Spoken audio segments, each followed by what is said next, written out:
आपण पाहत आहात Janata news Marathi. Raigad press club संलग्न मानगाव तालुका प्रेस क्लबच्या वतीने आयोजित आदर्श शेतकरी पुरस्कार 2026 सोहळा गांगवली मोकाशीवाडी येथे मोठ्या उत्साहात संपन्न झाला। या सोहळ्यात आपल्या कर्तृत्वाने शेती क्षेत्रात वेगळी ओळख निर्माण करणाऱ्या शेतकऱ्यांचा सन्मान करण्यात आला।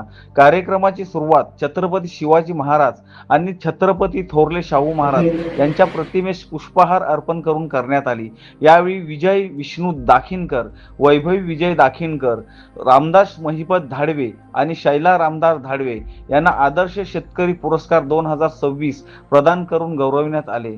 या कार्यक्रमाला मानगावचे प्रांताधिकारी डॉक्टर संदीपान सानप, जिल्हा परिषद सदस्य अविनाश नलावडे, पंचायत समितीचे सभापती विलास शिंदे, उपसभापती मनीषा मालोरे, पंचायत समिती सदस्य अक्षय जाधव, गांगवली ग्रामपंचायतीच्या सरपंच वैशाली जाधव, पोस्को कंपनीचे अधिकारी कुलदीप पुरंदरे तसेच कृषी अधिकारी जगदीश पवार यांची प्रमुख उपस्थिती लाभली।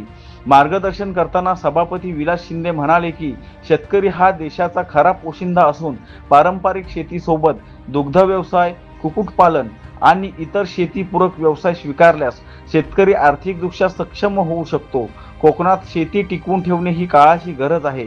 जिल्हा परिषद सदस्य अविनाश नलावडे यांनी शासनाच्या विविध कृषी योजनांचा लाभ प्रत्येक शेतकऱ्याने घ्यावा, तसेच गावागावात जनजागृती होणे आवश्यक असल्याचे सांगितले। तर प्रांताधिकारी डॉक्टर संदीपान सानप यांनी शेतकऱ्यांची मेहनत आणि शेतीपूरक व्यवसायाची जोड हीच यशस्वी शेतीची गुरुकिल्ली असल्याचे सांगत पुरस्कार प्राप्त शेतकरी इतरांसाठी प्रेरणादायी असल्याचे नमूद केले। या कार्यक्रमाचे आयोजन मानगाव तालुका प्रेस क्लबच्या वतीने करण्यात आले होते। कार्यक्रमाला प्रेस क्लबचे पदाधिकारी, ग्रामस्थ, विविध क्षेत्रातील मान्यवर आणि शेतकरी मोठ्या संख्येने उपस्थित होते।